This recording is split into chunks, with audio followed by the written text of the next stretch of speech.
Yeah, my confidence, like I said in OTAs, is through the roof. So, really, just glad to be back out there with the team. Glad to be competing again. Glad to be out there making plays. So, it's fun coming out each and every day, just competing with your brothers and coming out here to Oxnard. We're all working for the same goal, but competing against each other, and so having fun with it. You obviously want all your receivers here, but with CD not here, it's given more reps to people, yourself included.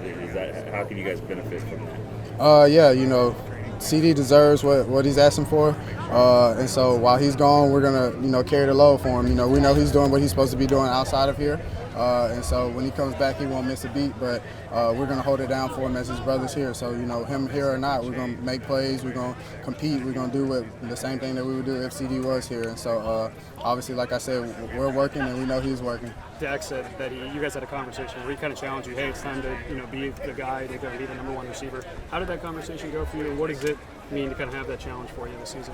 It was a great conversation.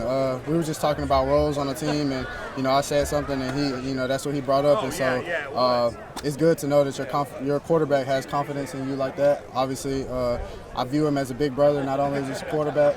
He's done a lot for me, and like I say, to have him in my corner like that and to have him vouch for me and continue to, trust in me as I go out on the field with him and make plays is special. And so, like I said, I'm going to do anything and everything I can for that guy and for this team.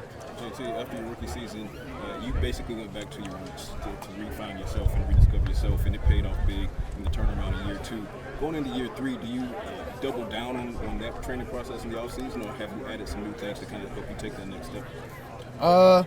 Added a couple new things from Big Bro B Cooks, of course, but like I said, really just sticking to the roots, sticking to what got me here, and knowing what I'm capable of doing, knowing that I can do even more, and so just continuing to grow upon that and learning the game. Starting playing football late, I'm still learning, and so just being able to have those guys, with B Cooks and Dak, and even MG when he was here to CD, have those guys take me under their wing and teach me things and add little pieces of their game to my game, and just continuing to grow as a football player has also helped me out. And then, like you said, just going back home and just watching film, watching old college film, and just seeing the guy that I was and the guy that I know I can be in this league. So in terms of that growth for you, how important was that trip to Oregon, and what was the best part of it for you as a young receiver, as you said, trying to further learn the game? Honestly, the best part was the fellowship that we had, all of us being together out there working, and we had a good hour, 2 hours of work, but then after that we were together for the rest of the day, whether we were sitting on a boat on the lake laughing about something, or shooting guns and playing around, fake guns,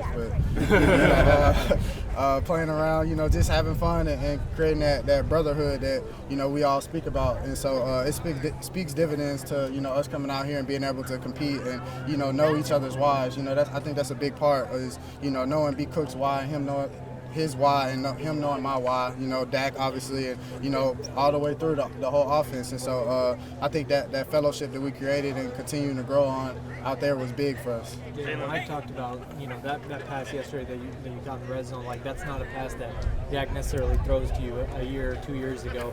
What's that growth and chemistry been like with him, and how good did it feel just to kind of see that manifest itself on the field yesterday? I mean, like he said, Dak and I put in work.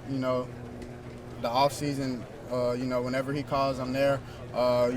Working on the time and working on where he knows that I'm gonna be where I'm supposed to be at when he wants me to be there. And so for him to be able to throw a trust throw like that, and like you say, be able to make a play, just continuing to build that trust. I'm sure he trusts me now to make that throw again. And so it feels good to see the work coming to fruition and just continuing to work. And like I say, that's the goal, is just come out here each and every day and build on something that we did this off season, and continuing to build on it from practice 1 to practice 2 to now practice 3 and so forth. And so as we go into the season, that's what we're all working for, is just to continue to keep building and getting better each and every day. One other thing about the catch, because when he released the ball, you were still kind of fighting and everything.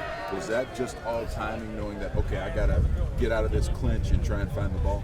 Yeah, I knew it was. Obviously I had a double move, and was working to get on top of DB, and I took a peek back and saw the ball was already out. So knowing the ball in the air, that's the receiver's job to make a play. And so just turned my body and reached out and made a play on it. And like I said, just continuing to build on that each and every day. You mentioned that Brandon Cooks is big, Big Roby Cooks. He obviously has an influence in bringing you guys to Oregon. How unifying and how much of a leader has he been for this wide receiver group in the year and so since he's been here? Honestly, he's like a second coach. To have a guy like that that's played at this level for as high as he's played at it is special. And like you say, you know, we all take something from him, whether it's note-taking to how he preps his body, to how he warms up, to how he eats, whatever it may be. He's impacted the whole offense, not even just the receiving room, and honestly the team. You know, guys from across the room, defensive guys, see what B. Cooks does and how he does it, and, you know, kind of steal something from him on that aspect. So to have a guy like that come and, you know, help the whole team as a whole is special. And like I said, just to have him and be as close with him as I am is a big blessing for me, and to have him as a part of my growth in my football career is special. And like I said, I give him thanks for it every day. I appreciate it more than he even knows. You guys are going into year 2 of Mike McCarthy being the offensive play caller. Can you talk about the level of comfort being more so now versus a year ago when it was heavy installs now, and how having this comfort kind of helped you guys get off potentially to a hot start this year? Yeah, no, we know exactly what Coach McCarthy wants and how he wants it done. And so this year we can just come out, play fast, play physical with it, maybe add a few nuances to it here or there, but we got the gist of what he wants. And so now it's just about perfecting it. And obviously you won't perfect it, but just keeping the work to try to perfect it. And each and every day we come out here, you know, we know exactly what he's asking for and where he wants us to be, and that's our goal. All right, thanks, guys. Yep. Thanks, JT.